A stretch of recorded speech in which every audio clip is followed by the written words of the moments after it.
Hello, and today we're going to discuss the cost of living as it happens. And that is actually not something a lot of us think about. We just assume that it is as it is. But the cost of living in real terms is actually decided by a lot of macroeconomic factors that do bear discussion, certainly bear thinking about. And so, in our discussion, let's touch on what actually affects our cost of living, and is it reasonable, and are there steps that we can ask for, if not take ourselves, to mitigate this? Because how much it costs to live very much impacts how we live and the quality of our lives. So, let's have at it. Okay, so I'll go first. I think when I think about cost of living, I think there are two kinds. There's a good kind and a bad kind. Because like in parts of Europe and maybe Australia and other countries in the world, they have very high cost of living. Even for like very everyday goods because of taxation and other things like that. They actually have to pay a lot for their goods compared to the rest of the world. However, the quality that they get is actually a lot higher as well. I remember I had a friend who's Norwegian. She said it's a very rare occasion for anybody to go out to a restaurant and eat because it's so expensive. Even going to McDonald's is really expensive. But that leads to them like cooking at home a lot and cooking a lot of healthy food. And they always seek out like local produce and then very healthy food from the supermarkets so that to have good meals. So in that case, although they have high cost of living, they also have a high quality of life. And she would say like things like the bread we get, so the variety and the quality is so good compared to like the very processed white bread, that we get in other cities in the world. Like you eat it and then an hour later you're hungry again because it's just nothing. Fillers, there's no nutrition in it. Yes, so that's like a good kind of like high cost of living, and then there's the bad kind where it's like inflation is just crazy. I've been to Cuba, and Cuba it's like in a very, very especially in the capital in Havana, it's really bad if you don't earn money from the tourists who basically like inflated everything. You're struggling. You can't even get like the very basic things in your from your community. So it's a very bad kind of high cost of living that's changing. Wrong. Yes. So in that case, there's very little you can do. You just have to earn like a higher and higher salary just to cover your basic needs. Yeah. What do you guys think? I think you touched on a very good point. Quality is I think that should determine how, cost of living. I think if you're getting bad quality and you're paying so much, that's not good. But at the same time, if you're paying very little and you're getting very, very low quality goods, that is also very bad because that leads to many, many problems. For example, if you're paying so little for your vegetables, for example, then, obviously they have a lot of chemicals and stuff. So what that leads to, you are not feeling well, you're not feeling healthier after that, and then it leads you to spend a lot of money on medicine and stuff like that. So in the end you are spending a lot, but because you sacrificed a little bit for quality. So I think quality is what matters here. Good point. For me, I actually have the kind of inverse perception. I find if your cost of living is high, your quality of life will be lower, simply because you can afford less. So I take your point where you perforce, when the cost of living is high, you perforce make lifestyle choices that are cooking at home, which is ultimately healthier. But maybe a quality of life in where you have the option to go to a restaurant, where you have the option to do this, that's removed because your disposable income is less. Right? So the cost of living for me is inversely proportional to quality of life. Be that whatever it may be, depending on your choice, the fact remains if you have less disposable money, Yeah. You're shouted. I think that is something I disagree with a little bit because we have money to improve our quality of life, and it's not gonna help if we have a lot of money but we're not using it to improve our quality of life. So I think there has to be like this equilibrium somewhere where the right amount of cost of living touches quality, not like crazy expensive, because that is not good at all. That doesn't make sense. For example, all these organic things, for example, they're just so expensive. It doesn't make sense. It's not good. Yeah, that's good. That's exactly my point, which is why we must think about why does it cost so much. I think it's gonna lead to like supply and demand. I know we're Yeah. not talking about it yet, but I think like for me, I'm a vegetarian. It's I don't go to specific restaurants in specific districts in our city. I'm not gonna find it.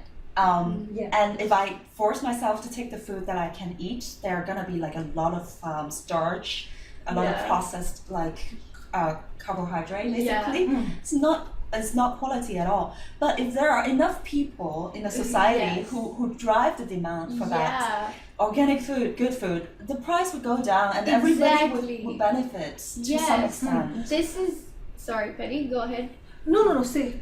This is what I really, really agree with. I think we hold the power here, If we demand it, we will get it. So if say 10 people want organic food, it's gonna be very, very expensive. But if 100 people want organic food, then it's gonna be cheaper because you will be producing a lot. So it makes sense, and I think us as consumers, we should go out and buy these things if we can afford. Say, you can't have everything organic, but go for some stuff, and that probably will help. And these people can produce more of these good things. So if you take the converse of that, why is the other one cheaper? Because probably they are subsidized, because they are big corporations. This is what I mean about the cost of living being affected by macroeconomics, which we don't realize. Things that are cheap, say like Walmart, it's cheap because, and that comes about because of the structures that are in place for that. So I'm not talking about bringing down the cost of living by eating cheap stuff or bad quality stuff, but bringing down the cost of living through things like insurance. That, I mean, it's like a tax on our cost of living. Why? Because healthcare, if we get like bad stuff, is going to basically kill us, right? If we don't have it. This is the sort of things I'm talking about, where people must take it because the system that drives the need for insurance is set up the way it is. Right? And that affects our quality of life, because That's very true. if we're paying on things like insurance and stuff, that's dead dollars until we need it, and hopefully it will come through for us. But it's also things like clothing, we've touched on food. The chains, the supply chains that are in place make food more. Gas, for example, someone blows up a gas tank somewhere, everyone's paying for higher gas, or there are politics. These are real issues that affect our lives. Right. I wonder if there's like some convergence here. Like, for example, if we make better decisions about what we buy, we don't drive up the demand or drive up the prices of kind of luxury goods that we don't really need. It's just more cosmetic, like clothes and fancy meals and things like that. And we offer more healthy, more responsible options. Then the cost of living is not going to be driven up.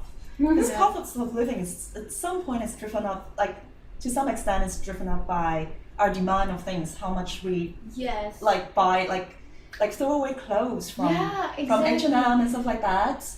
Yeah, so Yeah, you know, this is really bad for the environment too, because we want cheaper things, but in the end we're buying so much of it that it doesn't make sense, because Yes. it's such bad quality, you have to buy again and again and again. yes. And I wonder how the cost of living is affected by our behavior. Yes. So if we change our behavior, maybe we'll have more disposable income, because two ways. One is we're not spending as much on stuff. And the other way is that we're not driving up the demand, so it's not as expensive. This is a theory. I don't know if it works in economics. Yeah. And then maybe we'll have a better quality of life. Like I keep thinking about this grocery store I think it's in Germany.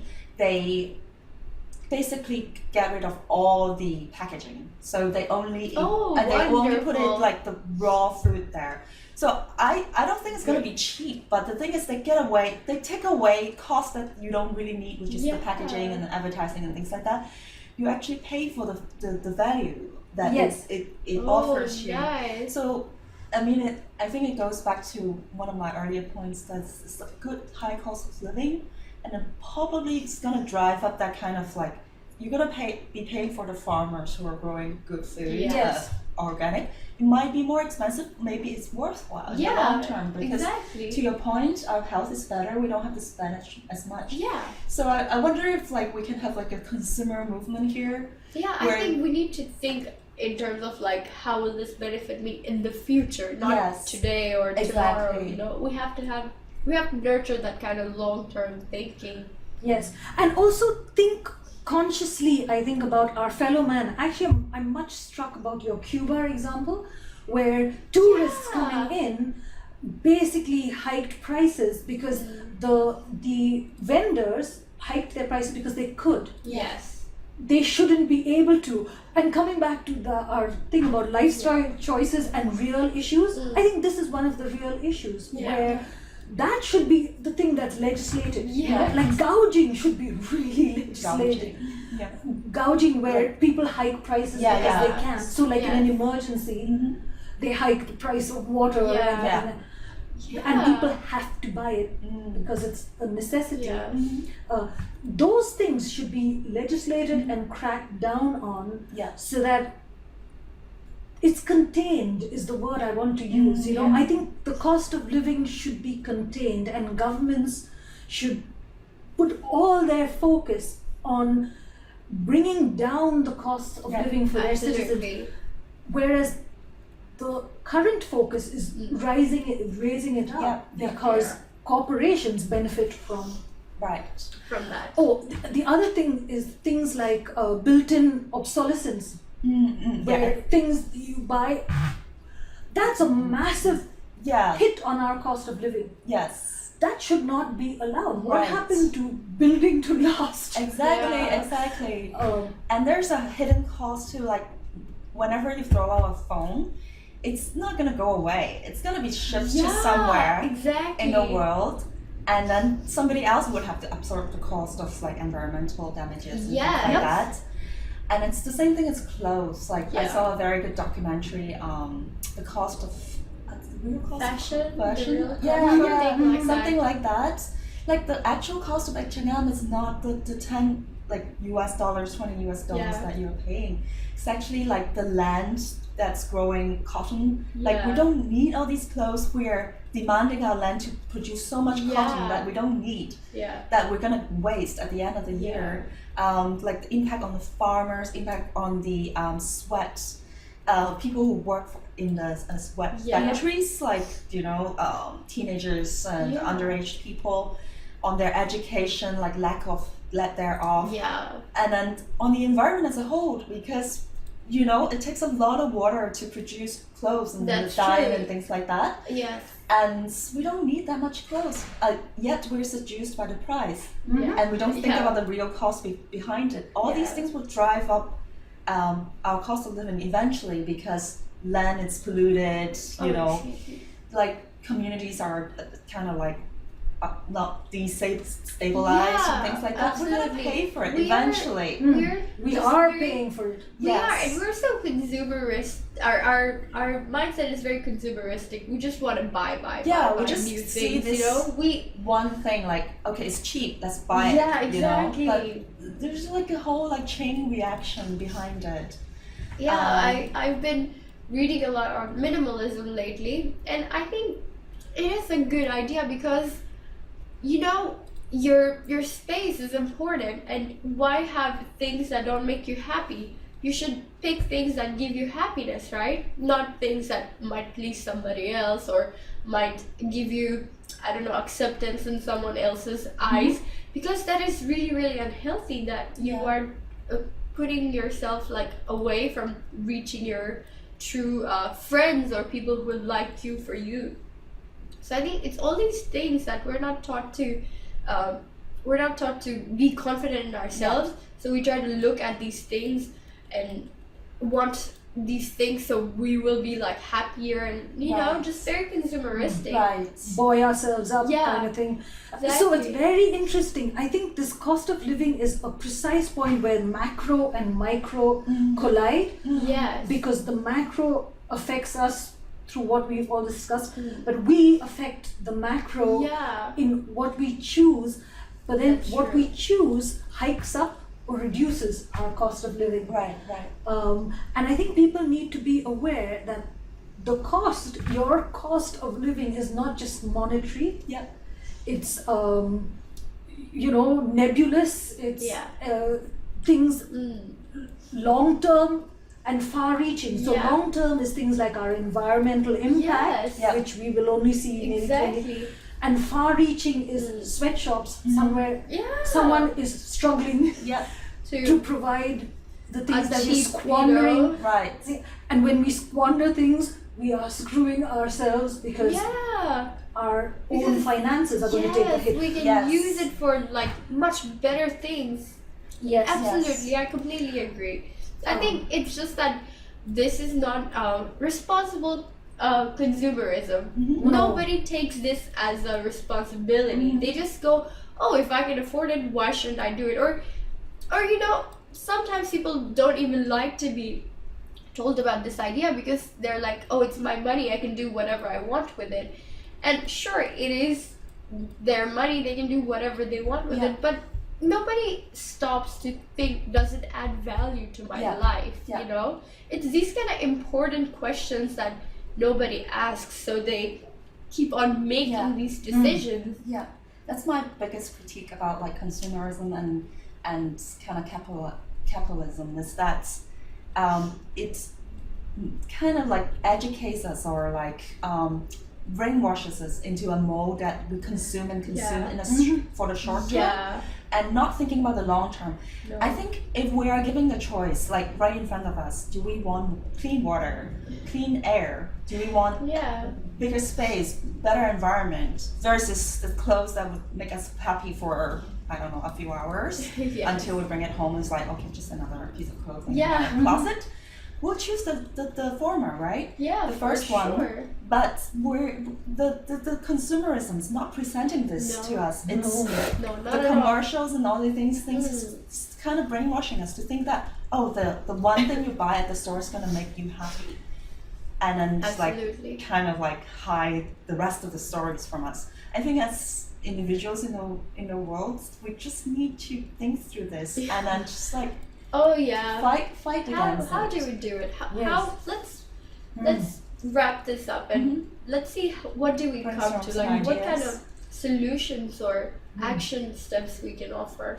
Well, I think in the first place, I think people really need to think about their cost. I mean, everyone just thinks about it constantly, Yeah. right? Their bills and stuff like that. But they're not thinking about what brought that about. So I think for starters, we need to think if someone has a war somewhere and blows up all the oil Oh, stations, no. or oil, whatever, refineries, Yeah. gas goes up, clothing goes up because gas is running Yeah. all the transportation things. Is that a decision you want to have? I think people need to really parse this down to what are the fundamentals here. Things like food prices. Oh, quick story. One of the most egregious things I have ever come across is in the EU many years ago, like maybe 20 years ago, they burned 40,000 tons of potato because it was surplus, and if they had released it onto the market, the price of potato would have fallen, right? So to keep the suppliers. Oh And I think within that short period of time, there was that famine in Ethiopia. Oh my god, why can't they just like ship it to? I mean, this is the sort of free. idiotic policies, and this is macro, right? These are policies and actions governments this are taking has happened. to preserve the market. We really need to question Yeah, what definitely. is preserving the market, what is holding prices at this, and really not just blame, Yeah, ask searching questions. Yeah. yeah. And then, so that's like I the macro agree. part. And then for ourselves, really think, do we need what we are buying into? Because with every buying decision, we are contributing to the Exactly. systems that exist. Exactly. Yeah, I and, agree. you know, if we got off the grid where we can, Yeah. Right. we vote with our feet. Yes. Yes, exactly. Yeah. And that's the most poignant, more than just talking about it. And it's what I'm actively doing. Yeah. And if all of us just started really thinking what it costs us to live, and Yeah. is it reasonable, and Right. are we behind the systems Right. that created that, we would get a lot Yeah. further. Right. That's true. I agree. with you. I don't have much Very to add. good points. Yeah, I just think like we really need to rethink about how commercialism and capitalism have been running our lives, and Yeah. whether or not they should be so prevalent. And Exactly, the only way of yes. life that we conduct now, like other than going to Yeah. work, we consume, we spend money. Is there an alternative? I think that's the question I would ask. Yeah. I think we should have this culture of being responsible consumers, and you know, when we buy things, we should not just look at which celebrity is wearing what, or who is advertising who, or how it's advertised. You know, we have to think about it in terms of our lives and ourselves. Does this make me happy? Do I really want this? And I think just doing this on a daily basis will really help. Yeah. And demanding quality, I do really believe in that. I think we deserve quality. We don't need to wear bad quality clothing. We don't need to put like junk in our bodies. We need to demand quality, and we need to be responsible consumers. Roger that. Excellent. So everyone basically parts down the cost of living, the quality of life, and your impact Yes, on yourself and others. exactly. Yeah. Excellent. So Great. we're out.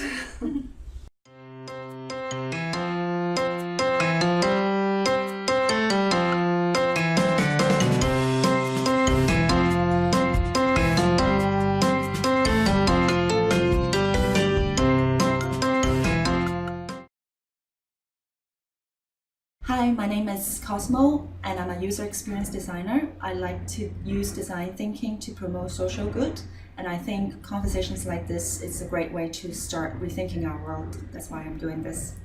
Hello, my name is Gazala. I'm a big believer in providing people with the right tools to expand their perspective. I'm doing this to bring awareness to us collectively. Hi, my name is Penny, and I really think the conversations that we have with each other in this world could do with a major upgrade. So that's the reason I'm doing this.